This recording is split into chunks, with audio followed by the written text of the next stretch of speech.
Muito boa noite para todos, muito obrigado pela presença de vocês aí. Então a gente está dando início aí ao nosso projeto aqui do Estúdio Mixar, tá? Que é o Beats Cuter. Já estava esquecendo o nome, imagina. A gente vai ter hoje 4 painéis, né? Como vocês já sabem. Nosso primeiro painel aqui é Your Label, falando sobre as gravadoras, né? Tipo, o pessoal que está aqui, daqui a pouco eu já vou conversar com eles sobre as gravadoras. Depois a gente vai ter o She Dominate, que é o painel das meninas. E depois a gente tem o painel do Nassur, né? E aí depois a gente vai fechar com o DJ Life, tá? E aí no final de tudo, quem tiver por aí, hoje é sexta-feira, a gente vai tirar as cadeiras ali, né? Tem uns DJs que vão tocar aqui hoje, se quiserem, né? Descer o pau ali, vamos aí. Sextou, galera. Então é o seguinte, vamos dar start, agradecendo mais uma vez a presença de todo mundo aí. Então é isso, galera. Ó, estamos aqui com alguns participantes, faltando um participante aqui, que foi o Kurt. Ele me ligou hoje à tarde, ele está com problema de saúde, ele até cancelou as gigs dele do final de semana, não conseguiu vir, ele pediu desculpa aí para todo mundo que de repente veio para ouvir o que ele tinha para falar, mas fica para uma próxima, tá?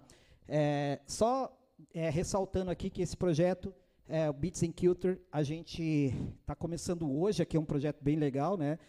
De informação para todo mundo, e a gente pretende dar continuidade, tá? Então, em breve a gente vai lançar uma outra data também, e vamos fazer a coisa acontecer. Quero agradecer aqui aos participantes, Jay Mariani, House Tuff e o Vini Quevedo, o Akatami, certo? Então, beleza, eu vou conversar aqui com eles. Infelizmente, a gente não teve aí o outro Vini, né? Mas que é o Kurt, mas a gente tem bastante história aqui para falar. Primeiramente, eu queria que vocês se apresentassem, falassem um pouco da história de vocês, referente à gravadora e coisa e tal. Qual é a gravadora que vocês representam? Qual o nome para a galera? Por favor, vamos começar aqui com o Jay. Oi. Bom, galera, meu nome é Jay Mariani. Estou com o meu projeto desde 2020. Comecei a Dog House em 2020, eu sou um dos representantes da Dog House, um dos fundadores. Comecei essa gravadora em 2020 com o Mochak e com o César Nardini, porque a gente estava meio sacudo do que estava rolando na cena. Na época eu trabalhava de videomaker para alguns DJs, então estive em contato com certas sujeiras do mercado e certas coisas assim que a gente quis tentar mudar o rumo. Um pouco depois eu comecei a Juice. No começo da Dog House a nossa ideia era lançar uma galera nova, e isso foi acontecendo durante o primeiro ano. A gente tomou uma proporção maior e precisou ter releases maiores na gravadora, e para eu continuar com esse fluxo, ajudando a galera que está emergindo, eu criei a Juice Records. Então, hoje em dia, eu represento essas duas gravadoras. Legal. Boa noite, sou o Guilherme House Tuff. A minha iniciativa em ter uma gravadora foi porque, na época, em 2011, fazia música e não tinha gravadora para lançar, então eu tomei a iniciativa de montar a Radiola Records. Na sequência já veio a Foc Records, e tudo com o intuito de lançar a galera local de Curitiba e fazer as nossas festas com o nome das gravadoras, né? Que na época não existiam festas que levavam o nome da gravadora no lugar de um evento, né? Então, com a Radiola, acredito que a gente foi os primeiros a explorar esse universo assim de showcase, label party.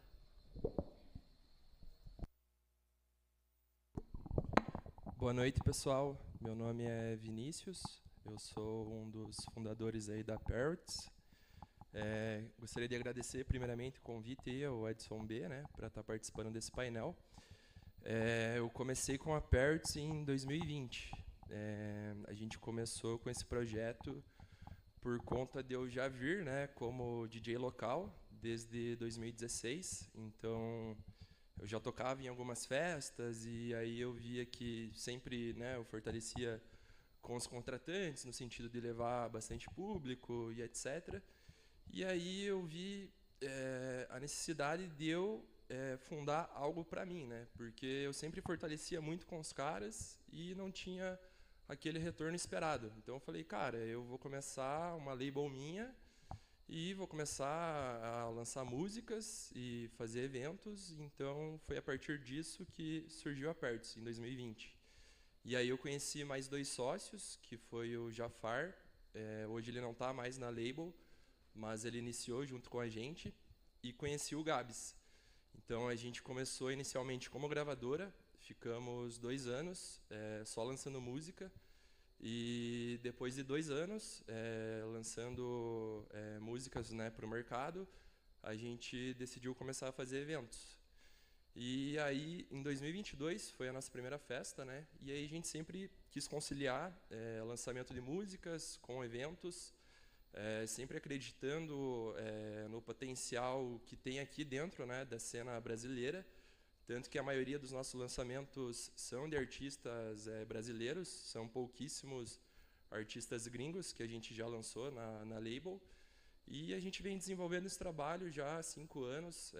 Eu sou muito feliz e grato, né, por tudo o que vem acontecendo através da label. Eu acredito que a label trouxe um leque enorme, né, para diversas coisas que eu fui me desenvolvendo no decorrer do trajeto. Então eu acho que gravadora é algo muito interessante de se explorar, porque você consegue achar diversos caminhos para ver aquilo que você mais se encaixa e você vê que tem mais facilidade de desenvolver.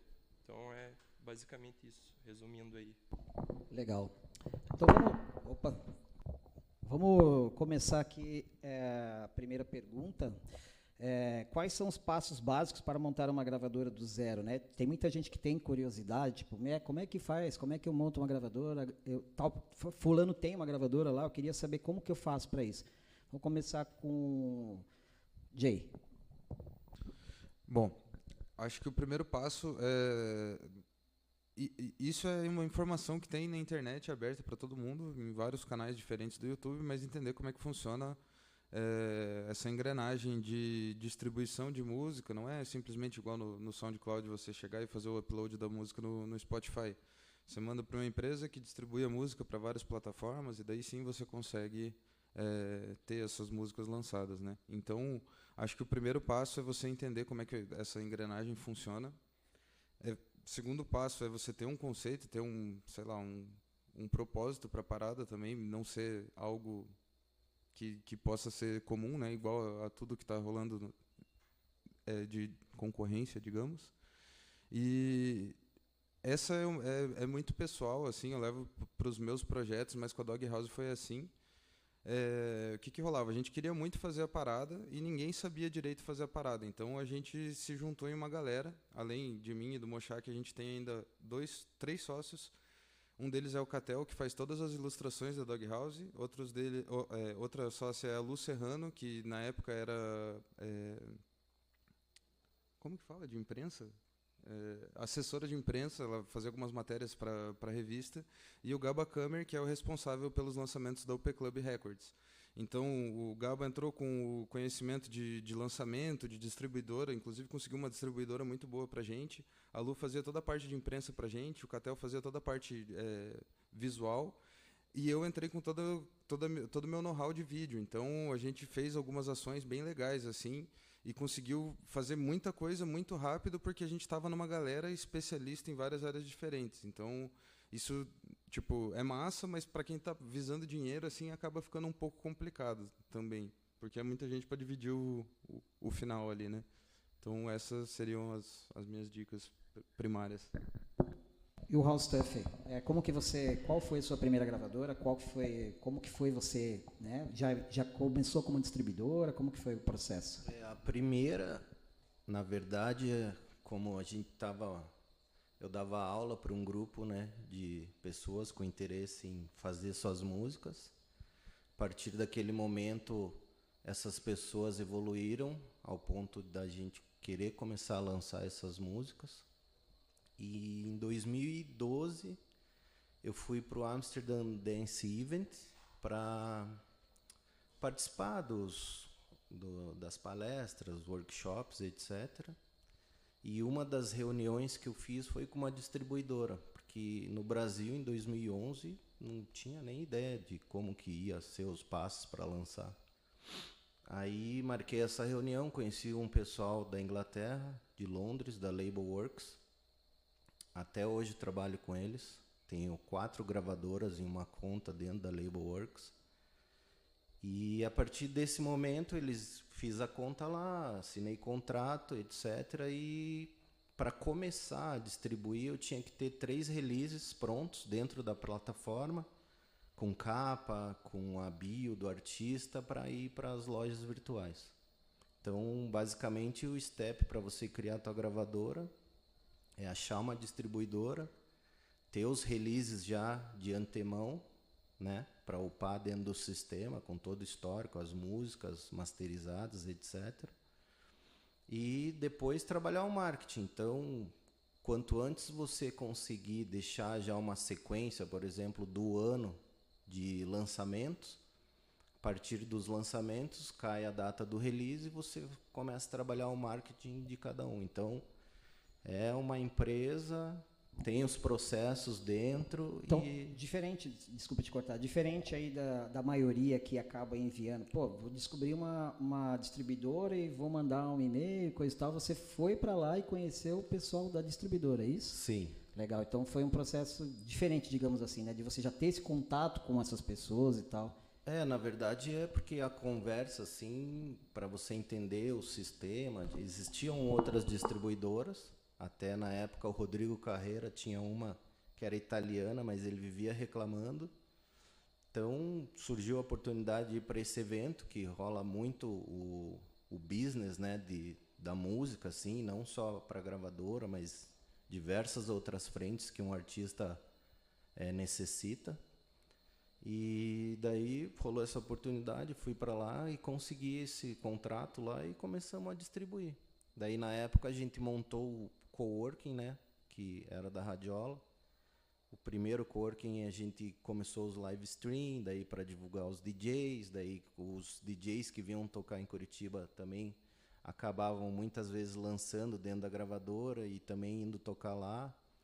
Então foi uma época bem legal, a gente conseguiu movimentar bem assim o nome da gravadora, a gente conseguiu vender bem ela também, comercializar como festa. Mas o nosso ideal era sempre botar artista local como para sair música, porque eu acho que dentro de uma gravadora, quando você foca na música, você acaba dando ênfase à música. Agora festa não, festa tem muita, que eu vejo, né, hoje, é muita troca de favor, então acaba desandando. Então eu acredito que todo DJ, todo mundo que quer participar desse mercado da música, se tivesse uma gravadora, se iam dar suporte para uma galera local e isso ia evoluir muito o nosso país, a nossa cidade. Bacana. E o Vini, a sua história aí, em relação a como começou, né? Tipo, você já contou, mas você conheceu uma distribuidora, por quem, né? Como que foi esse processo? Cara, eu confesso que para mim não foi muito fácil, porque não tive orientação de ninguém, eu sempre fui muito curioso, né? Sempre gostei muito de música e fui atrás por conta da necessidade que eu te falei, né? Sempre tocava em alguns eventos e, sempre vi que as pessoas estavam se beneficiando e, tipo, eu não tinha aquela troca, aquele retorno, né? Daí eu falei, opa, cara, eu tenho que fazer alguma coisa.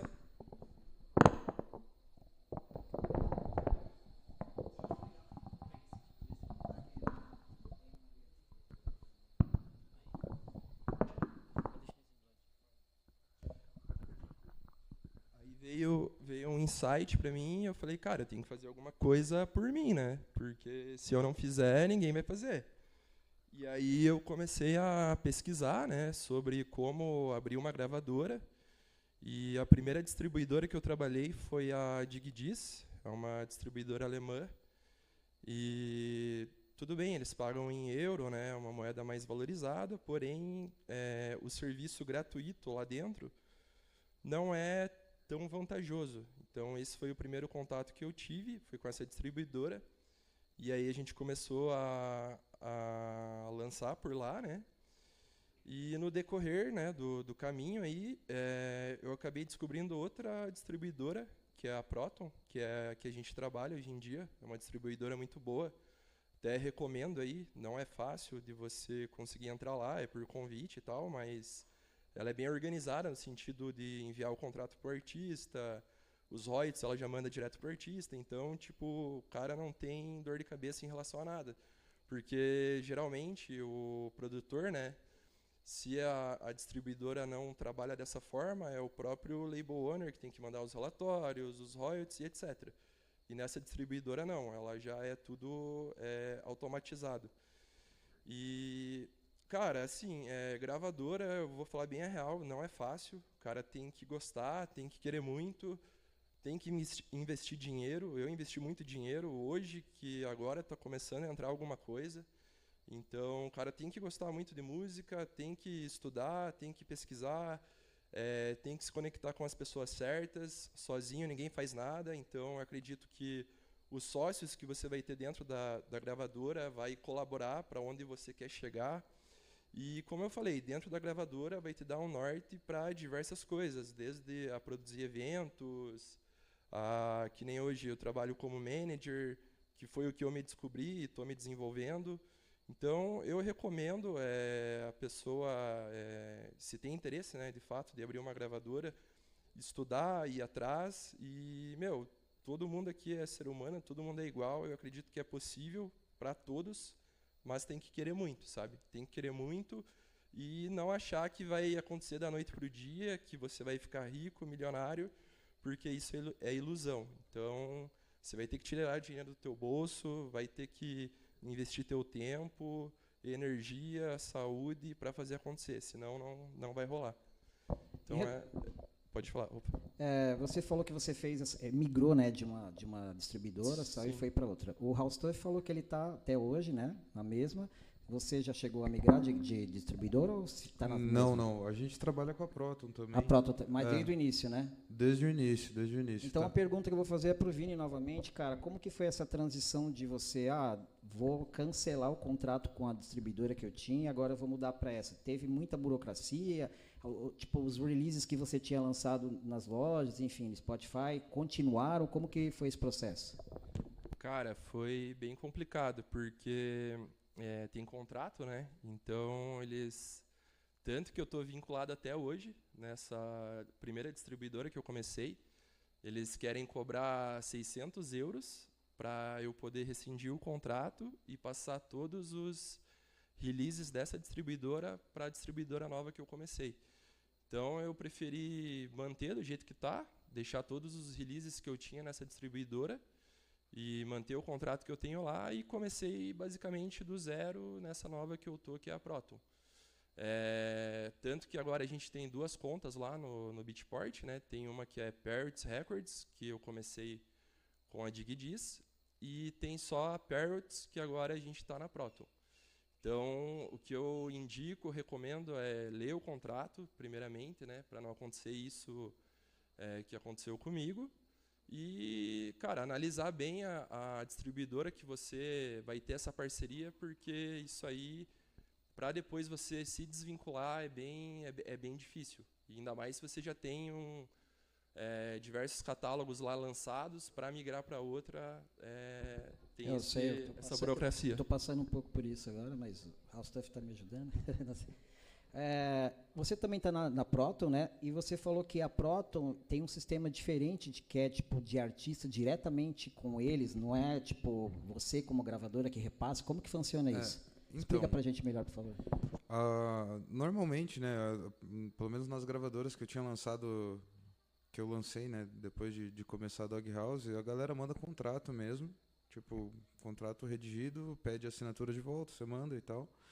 E é que nem o Vini falou, toda a receita que é recolhida pela label vai para o dono da label, e o dono da label redistribui para os artistas. Mas aí no caso, tipo, cada artista ele tem, digamos que uma senha para ele entrar lá, ou você que administra isso? Isso eu estou falando no processo sem ser a Proton, né? No tradicional. Com a Proton, a gente tem lá, a gente manda o e-mail da pessoa e o nome do artista, enfim, a gente preenche, né, todos os detalhes. Aí ele fica com acesso lá na página. E esse e-mail é mandado direto do remetente da Proton para o artista assina, e o dinheiro a porcentagem do artista em momento nenhum passa pela nossa mão, entendeu? Então ele já faz essa redistribuição. Ponto negativo disso, não sei se o Vini chegou a ler e comparar com outras distribuidoras, é que você paga por isso. Acaba pagando uma porcentagem um pouco maior para a Proton para fazer isso. E até abrindo com vocês aqui, isso é uma coisa que a gente começou a ver e fazer as contas assim, é um negócio que não está agradando tanto. Então, hoje em dia, a gente está estudando fazer uma movimentação e sim, cara, é uma grande dor de cabeça, porém, eu acho que para sair da Proton não é tanto por eles já terem esse sistema mais amarrado, né? Fica um pouco mais tranquilo, né? Não tem tanta burocracia assim. Agora para o House Stuff ali, como que é o seu processo de curadoria para você lançar? Como que é feito assim para as pessoas poderem enviar para sua gravadora? Que tipo de som que você aceita lá de lançamento? Como que faz, né, para enviar para vocês? Hoje eu trabalho com 2 gravadoras. Uma é FOC, direcionada a House e Garage Underground. E eu abri uma gravadora nova que se chama Gumby Records. E ela é bem open format, tipo Daisy Breaks, hip hop, trip hop, dance, techno, todos os estilos. É bem universal essa label, então é só entrar lá no Gumby Records e mandar a demo, eu escuto. E a FOC, como eu falei, é House e Garage Underground. E o Vini, para enviar para o Parrots? Cara, quando a gente começou, a gente deixava disponível, né, o e-mail ali para qualquer produtor estar enviando demo. A gente iniciou dessa forma e aí selecionava as faixas que nos agradava e lançava. E aí chegou um determinado momento que a gente estava mais fazendo evento do que lançando música. E aí a gente começou a fazer convite. Então hoje é mais por convite, a gente tem lançado menos música e feito mais festa. Por isso que eu falei lá no começo que a gravadora ela pode tomar diversos caminhos e diversas proporções. Hoje eu vejo a gente fazendo mais festa do que lançando música. Mas hoje é por convite, não é mais aberto como era anteriormente. E a parte de os royalties ali, né? Vocês falaram que cada um tem um formato dentro da gravadora. E em cima disso, como que é feito a parte de divulgação, né? Tipo assim, vou lançar um EP agora. Por onde que vocês buscam, né? A parte de trabalhar marketing, divulgação? Como que é feito esse processo? Vou começar com o Jay. Bom, cara, eu vou dar os exemplos da Dog House, que foi onde a gente trabalhou mais essa parte. Isso varia muito de label para label, assim, mas na Dog House a gente tem um propósito desde o começo de não fazer tráfego pago. Então, tudo que a gente conseguiu na Dog House até hoje foi 100% orgânico. O que rola? Tem algumas distribuidoras que quando você entra, eles têm alguns acordos de advance, que nada mais é do que tipo um empréstimo sem juros que a gravadora te dá, sei lá, $30 mil, $40 mil, $10 mil. Tem gente que pega esses budgets e daí investe, sei lá, R$3 mil por release. E daí tem, uma lista de PR, que é de relações públicas, de qual revista que vai mandar e etc. E faz todo um trabalho de marketing. Na Dog House o que a gente fazia era juntar com o artista e falar, e aí, você tem alguma ideia? O que a gente pode fazer aqui é isso. Tem o Catel que faz umas artes, a gente pode desenrolar uns vídeos, e daí a gente tentava, na medida do possível, conseguir alguma coisa orgânica para divulgar a parada. E tinham alguns artistas que tinham um orçamento que chegavam e falavam, eu tenho, sei lá, R$1.000 para investir num clipe. Aí, por exemplo, o Vitor Low foi um. Ele falou, cara, eu tenho X reais para investir num clipe. Daí a gente falou, não, então a gente entra junto, e a gente bancou, tipo, mais de metade do clipe, assim. E daí ele só veio para cá, bancou a logística dele. Então é um negócio muito de conversa, assim, e de ter alguém realmente com a cabeça para pensar em qual vai ser a estratégia, em como que vai fazer, em como que você pode trazer esse som mais para a cabeça da galera, porque no final das contas é isso, a gravadora é uma loja, a música é o produto e você é o vendedor e tem que ficar vendendo a parada, né? E para a galera lançar das suas gravadoras, tem que enviar para onde também? Então, a Dog House, no começo, a gente estava, igual o Vini falou, a gente recebia demos e tal, a gente fez uma seleção bem legal. O primeiro ano da Dog House a gente lançou uma galera nova, no segundo a gente lançou uma galera que já estava mais consolidada. E a gente teve um hiato, a gente parou de lançar músicas porque a gente se viu meio que sem saber para onde ir. A gente recebeu, sei lá, umas 250 promos uma época, promos não, demo, desculpa, e nenhuma bateu o coração. Daí a gente, no mês seguinte, a gente escutou várias de volta, mesma coisa. Daí a gente falou, cara, acho que não precisa agora. E agora a gente está voltando com isso, porém, assim, a gente tem vários ideais na gravadora, né? Mas um deles é a autenticidade. Enfim, um monte de gente levantou essa bandeira com a gente no começo e a gente viu que tomou outros rumos, assim, e a gente não queria mais lançar, tipo, essa galera que foi para outros rumos. Então, o que a gente vai fazer para os próximos lançamentos é exatamente isso que o Vini falou, só convidados. Mas agora, com o boom do Moshak, né, a gente está com muito mais canais para ter esses convidados. A Juice a gente tem um track stack, tá no meu Instagram, eu acho, no meu site, jmariani.com.br, lá vocês encontram tudo. Vocês conseguem enviar, inclusive agora, dia 12 de junho, se eu não me engano, a gente vai lançar um VA que eu tenho lançado todos os anos, que é um VA de house, só que com o tema de Love Songs, que é pro Dia dos Namorados. Então, quem quiser mandar qualquer música mais romântica, só mandar. Peraí, já falo com você. O House Stuff ali, cara, como que você faz o processo de promos, né? Tipo, você vai lançar um EP e aí você envia promos para artistas, como que funciona isso dentro da tua gravadora?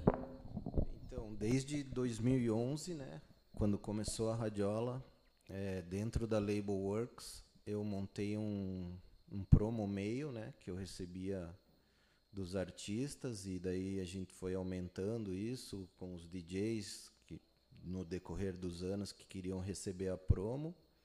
E até hoje eu uso esse promo. Acho que alguns já nem tocam mais, né, porque o mercado é assim. Só os que amam de verdade continuam. E aí esse é o pré-lançamento, né, através do promo mail. Aí depois disso a gente usa a força da gravadora entre todos os artistas que estão inseridos nela para estar divulgando isso aí.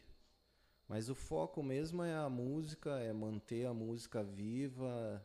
Eu acho que da galera que está ao meu redor, ninguém, lógico, todo mundo, se ganhar dinheiro para valer com isso vai ser super legal, mas eu acho que não é o foco, e sim a gente ter as músicas para quando for tocar ser algo tipo de verdade e da banca, assim, né? Então, voltando ao marketing, é o promo mail para mandar para vários DJs do mundo inteiro para tocarem e usar isso como isso daí você tem dentro da distribuidora, você tem um processo de promo dentro da distribuidora. Lá? Então, isso que é legal, a Label Works cobra 18% do total das vendas, e você tem tipo várias coisas dentro, né, da plataforma, como quero postar top 10 no Beatport ou no Tracksource, ou mandar para 300 pessoas, daí você só joga lá a planilha com os e-mails que você quer mandar, então você escolhe para quem você quer mandar.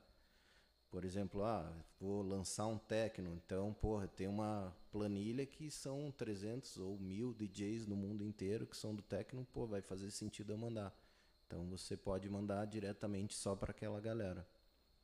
Isso daí é a distribuidora que faz o processo para você, daí no caso, né? Eu só direciono o link, né, que eles mesmos geram, eles criam um corpo de um e-mail e eu só seleciono para quem eu quero enviar. Para Proton também é da mesma forma para vocês? Cara, eles têm um serviço de promo, mas a gente não usa, a gente manda e-mail. Legal. Quais os desafios aí que vocês acham hoje para manter uma gravadora? Tipo, já teve alguma vez que vocês falaram, vou desistir, ou já tiveram alguma gravadora lá no passado que desistiu e entraram com outra, ou não? Pode ser o Vini. Cara, eu acredito que para todo mundo é o financeiro, não adianta. Qualquer lançamento que você, pelo menos, né, eu falo por mim, todo lançamento que eu fiz pela Pertz tem custo, tem o custo do designer, tem o custo da masterização. Então, esse já é o primeiro ponto, o lado financeiro. O designer que está na Parrots é o mesmo até hoje. Sou fiel a ele, né? Começou a gravadora junto comigo. Eu acho muito importante esse ponto, né? Para você manter uma identidade. Então, é importante você estar conectado com o designer, né? Se você puder manter o trabalho com o mesmo designer, isso vai trazer uma identidade que, pô, a pessoa vai bater o olho naquela arte e vai falar, pô, é dessa gravadora.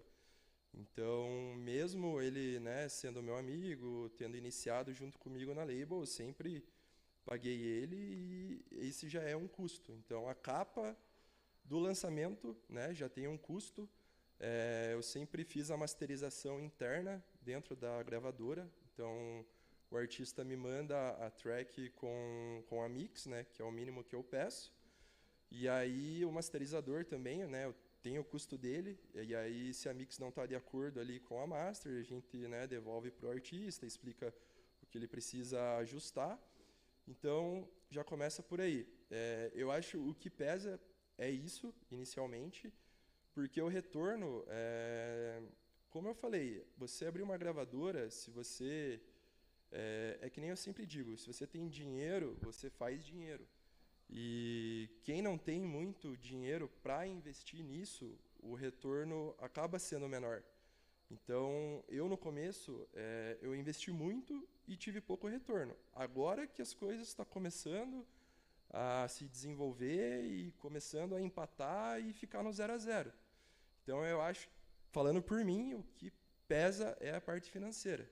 E eu sou um cara que eu gosto de fazer tudo muito... Eu sou muito perfeccionista, então eu gosto de entregar, mesmo que seja o mínimo, mas algo com qualidade, com uma identidade visual boa, com uma qualidade ali, a hora que o cara for tocar a música, tá com uma mix e uma master batendo redondinha. Então, para mim, o que pesa é a parte financeira. Hoje não pesa mais, mas no começo foi a principal coisa aí que eu já pensei em desistir por conta disso, sabe? Pegando o gancho aí do que você falou, eu queria perguntar para o Jay, como que é feito o processo de... A pessoa enviou... Vocês aceitaram lá, né, a track para lançar, enfim. Normalmente vocês preferem lançar um EP, lança só um single, e também em relação à masterização, como que é feito? Vocês que fazem, o artista que entrega pronto, como que é feito isso? Então, vou emendar tudo. Eu acho que essa foi a parte que a gente mais se bateu de fazer, que foi criar os processos da gravadora. E aí, depois que aceita, o que faz? Para quem que a gente tem que pedir informação? O que a gente tem que fazer? Então, o que a gente pede é a pré-master, né? Que é a pré-master não, a mix, que é menos 6 dB, a música. E a gente tem um masterizador, inclusive isso daí é uma parada bem legal da Proton, mano, que a gente coloca o nosso masterizador, inclusive é o Joe Rossioli, quem masteriza todas as músicas da Doghouse, e a gente coloca ele no contrato. Então, como que rola? Tem o custo da master, não sei dizer para vocês exatamente quanto que é, mas vou colocar um valor X aqui pra gente ficar mais fácil o cálculo, mas sei lá, R$100, $100. Então, os primeiros $100 que a track recolher vai direto para o Joe Rossioli, e daí depois sim que a track começa a render dinheiro para quem fez e para a gravadora. Então a gente embute esse custo e lógico, o masterizador tem que estar a par disso também, que ele vai receber lá na frente, e é um negócio demorado, se a track não performar bem, ele não vai receber, então tipo só para quem está a fim de vestir a camisa mesmo. E qual que foi o resto da pergunta? O processo? Ah, tá. Depois que a gente manda para masterizar, a gente fez um formulário no Google com, cara, todas as informações que a gente precisa do artista, que é nome do artista, release, foto. Então, nesse formulário, a gente tem tudo bonitinho que a gente vai precisar para divulgar a track depois, para mandar para os portais. Tem alguns portais que fazem isso de graça, né? Tipo, o Alatage, ele sempre abre para novos lançamentos. Então, a gente sempre fica ligado nesse tipo de mídia, que é tipo mídia free, para a gente mandar as coisas.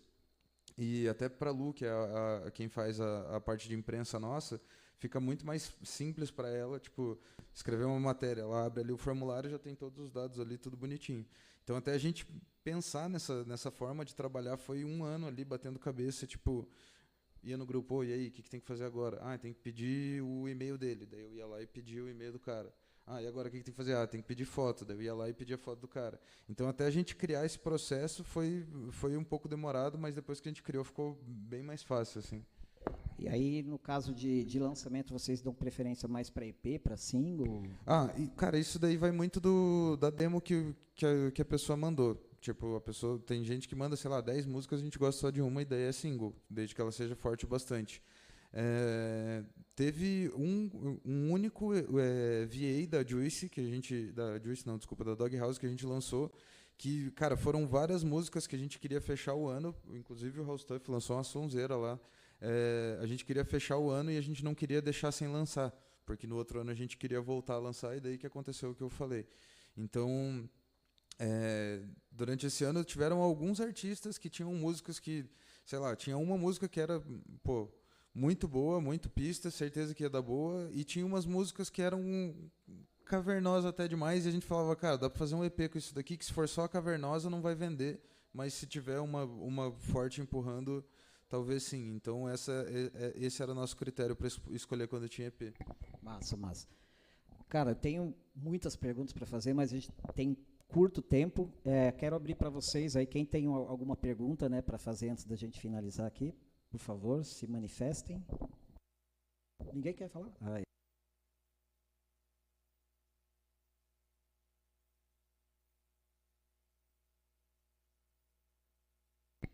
Ah, tá. Isso é importante. Quando a gente recebe a música, tá? A gente aceitou a música e você colocou, sei lá, o vocal de um sample pack. A gente pergunta de onde vem o sample. Por quê? Porque tem todo o lance de direitos autorais.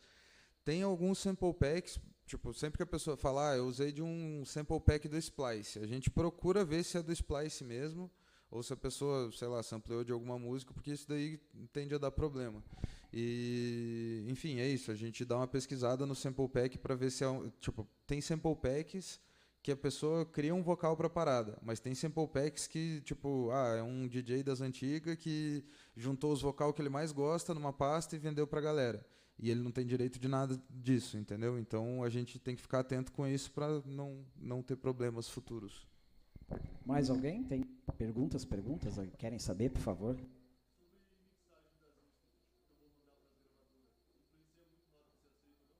Cara, influencia. Isso daí é uma dica do milhão também. Mandem a música o mais pronto possível para a gravadora. Não, tipo, tem um monte de gente que manda a música e daí fala, falta masterizar, falta mixar. E daí acontece que quando você vai ouvir as demos, você está num fluxo, ouvindo, sei lá, 30 músicas ótimas com a master tinindo, aí você pega e escuta uma, mais ou menos, você escuta, sei lá, 10 segundos da música e você fala, não, próximo, não tem nem como comparar com essa, tá ligado? Então, sempre tentar mandar o mais pronto possível. Mesmo a música sendo boa, é que, cara, no meio de um monte de música que tá, mesmo que as músicas não sejam incríveis, se elas estiverem batendo legal, você escuta uma música que está mais abafada ali, mais baixa, não tem como você dar tanta atenção para ela, entendeu?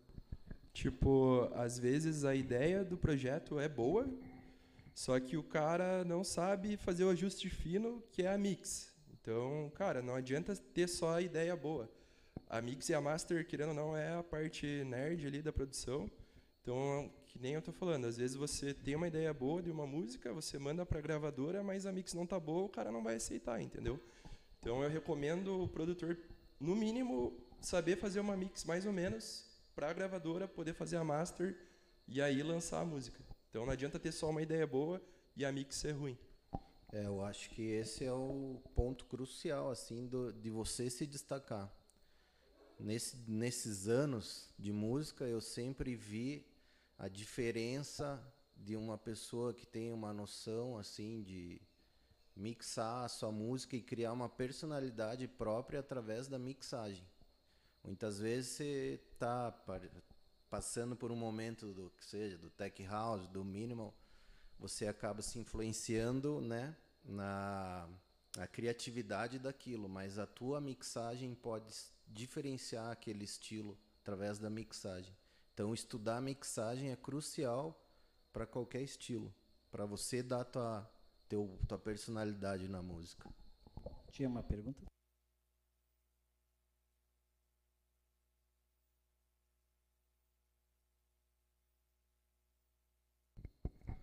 Cara, assim, a gente sempre pergunta, né, se o artista tem os direitos autorais. Se o cara não tem, a gente não prossegue. Isso daí, geralmente, pelo menos nos casos da Dog House, assim, por exemplo, o Abud tinha um remix bem legal da Fernanda Abreu, e ele mesmo já trocou ideia com ela e já conseguiu a autorização, só que o que acontecia? Na composição da música tinha um trecho do Caetano Veloso, e ele não autorizou essa parte. E era, cara, o gancho da música, tipo, o ápice da música. Então a gente não pôde lançar por ele não ter o direito, e a gente não vai lançar, né, sem ter. Alguém mais? Vai lá, a última.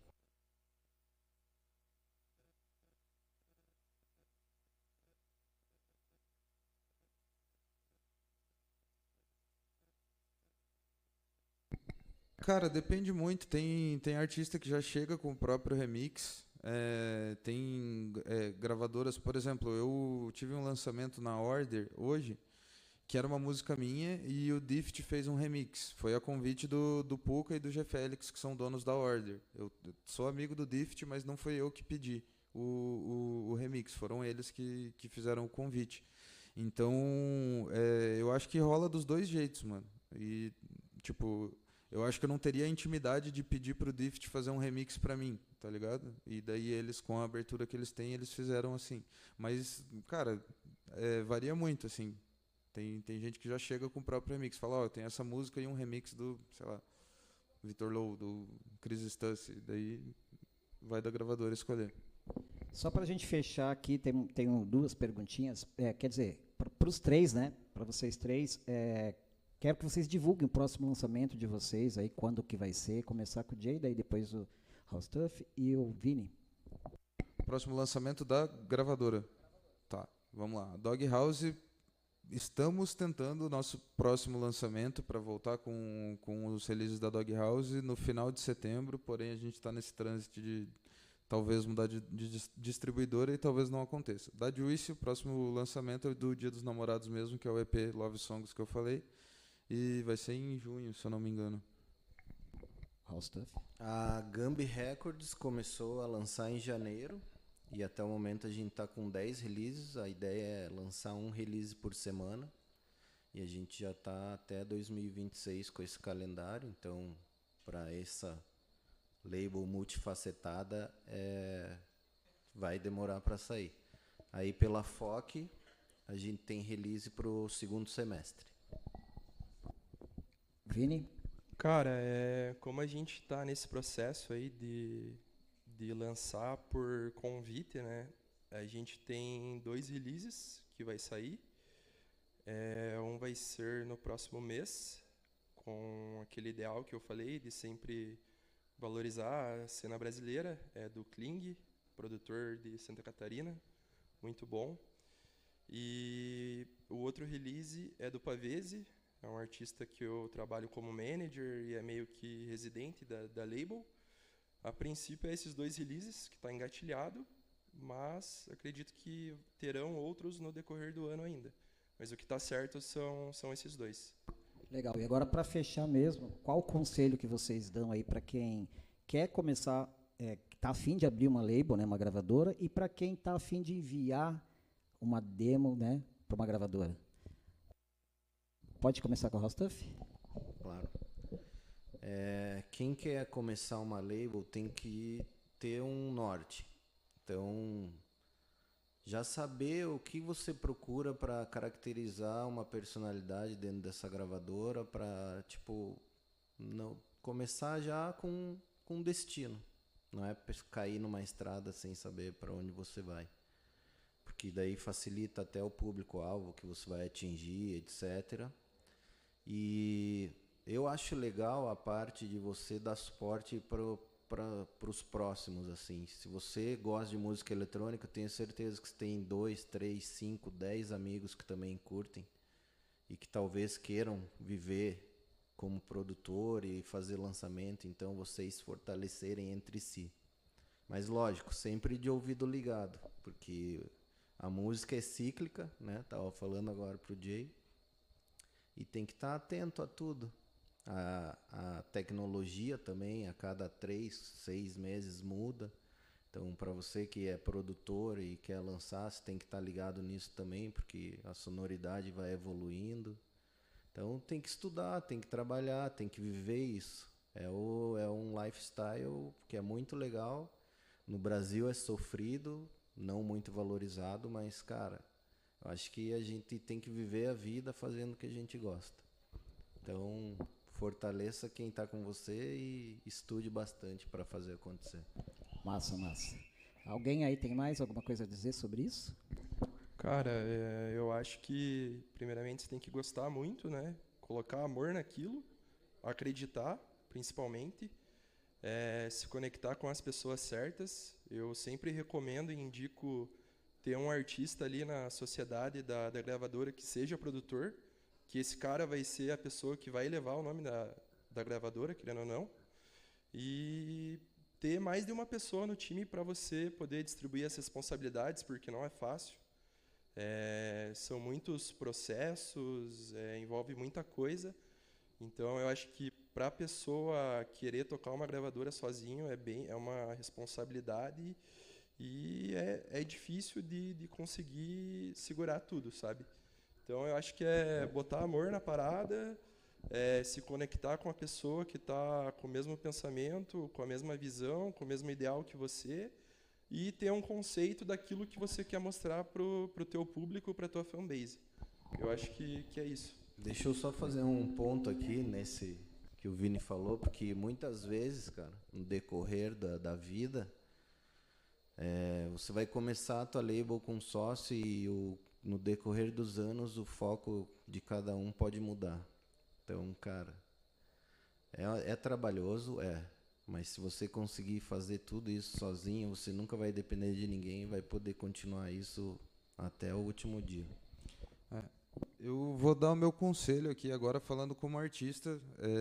Por mais que a gente tenha falado de várias partes difíceis de ter uma gravadora, abrir uma gravadora com os meus amigos foi uma das coisas que mais me abriram portas como artista mesmo, tipo, pelo Brasil. Porque quando a gente começou, a gente tinha o Mochak, ele já estava tocando, já estava com um cachê legal, mas ele ainda não era do tamanho que ele é hoje. E a gente foi meio que crescendo junto. Ele teve a explosão cabulosa dele e a gente foi atrás tentando fazer um trabalho muito sólido. Então, o que aconteceu? Eu e o César, a gente era muito novo na cena, então tinha um outro que conhecia o César, mas não me conhecia, mas sabia o que era Doghouse e sabia que estava todo mundo meio junto, então eu já entrava no bolo para tocar lá. Já aconteceu muito do contrário também, da galera me conhecer e não conhecer o César. E não só isso, não só falando de donos da gravadora, mas tipo, a gente lançou muitas pessoas, né? Então a galera começa a conhecer, tipo, sua gravadora lançou, sei lá, o Duarte, lançou o House Stuff, lançou o Gabs. Então, tipo, tudo isso daí que você vai fazendo como eu posso dizer, uma engrenagem que vai ajudando todo mundo, cara. Do mesmo jeito que você vai ser beneficiado, as pessoas que vão lançar no seu label vão ser beneficiados. Quem está ouvindo música boa sempre também vai ser beneficiado.